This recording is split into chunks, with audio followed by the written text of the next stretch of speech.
আসসালামু আলাইকুম, কি অবস্থা? সবাই কেমন আছেন? আশা করি সবাই ভালো আছেন। আলহামদুলিল্লাহ, আমিও ভালো আছি। আর এখানে হচ্ছে আমি কাজ করতেছিলাম। কিসের কাজ জানেন? এটা হচ্ছে জামার ভিতরে হচ্ছে স্টোন বসানো।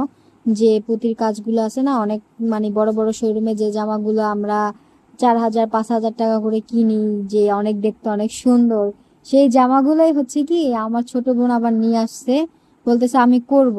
কিন্তু মানে ওদেরকে এত ঠকাইয়া দেয়, এই পুরো জামাটার স্টোন বসাতে গেলে আপনার 50 টাকা দেয়, যেখানে শোরুমে বিক্রি করা হয় 5 থেকে 6 হাজার টাকার নিচে কোনো বিক্রি করা হয় না, সেখানে ওদেরকে 50 টাকা দেয়।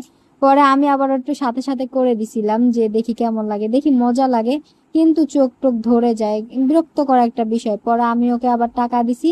আমি বলছি এটা দিয়ে আসো, আর তুমি হচ্ছে আর এটা আইনো না, কারণ এগুলো হচ্ছে প্রচন্ড পরিমাণ মাথা ব্যথা করে, যে কারণে এগুলা মানে নিচে বৈশা বৈশা করতে হয়, তো খুবই বাজে একটা অভ্যাস, যেটাতে নাক মুখ ভারী হয়ে যায় বা খারাপ লাগা।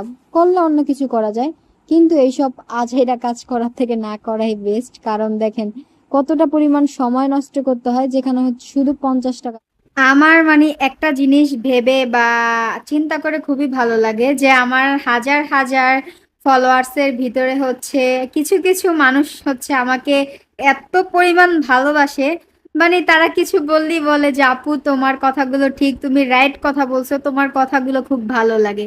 তো তাদের উদ্দেশ্যে একটা কথা বলতে চাই যে তোমরা যেভাবে আমাকে সাপোর্ট করো, ওইখানে যদি কিছু কিছু খারাপ কমেন্টও আসে, তখন আমার এতটা খারাপ লাগে না। কারণ কি জানো, কারণ খারাপ কমেন্টের থেকে ভালো কমেন্ট বেশি, যে আপু তোমার ভিডিওগুলো ভালো লাগে, তুমি সবসময় সত্যি কথা বলো। তো কিছু কিছু মানুষ যারা আমাকে খারাপ কমেন্ট করে, তাদের মন মানসিকতা হচ্ছে ওরকমই। আর যারা হচ্ছে আমাকে বুঝে বা আমার কমেন্ট বা আমার কথাগুলোকে পছন্দ করে, তারা হচ্ছে আমার মতো, কারণ তারা বুঝে যে আমি কি বুঝাইতে চাই। কথায় আছে না যে আপনাকে যে সবাই ভালোবাসবে, এরকম কোনো কথা নাই। আপনাকে অনেক মানুষ আছে ভালোবাসবে, আবার অনেক মানুষ আছে ভালোবাসবে না। তো চাইলেই তো আর সবকিছু পাওয়া যায় না। তো আমার অনেক ভাল লাগে জানেন, যখন দেখি যে আপনাদের এত সুন্দর সুন্দর কমেন্ট, যে আপু তোমারে অনেক ভালো লাগে, তোমারে দেখতে অনেক সুন্দর লাগে, তুমি অনেক মায়াবী, বা তোমার কথাগুলো যুক্তি আছে, তুমি অনেক সুন্দরভাবে কথা বলো।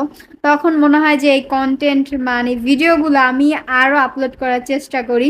আবার যখন একটা খারাপ কমেন্ট দেখি, তখন মনে হয় যে মানুষ তো আমাকে খারাপ ভাবতেছে, আমি ভিডিও দিব কি দিব না, বা এই বিষয়ে কথা বলবো কি বলবো না।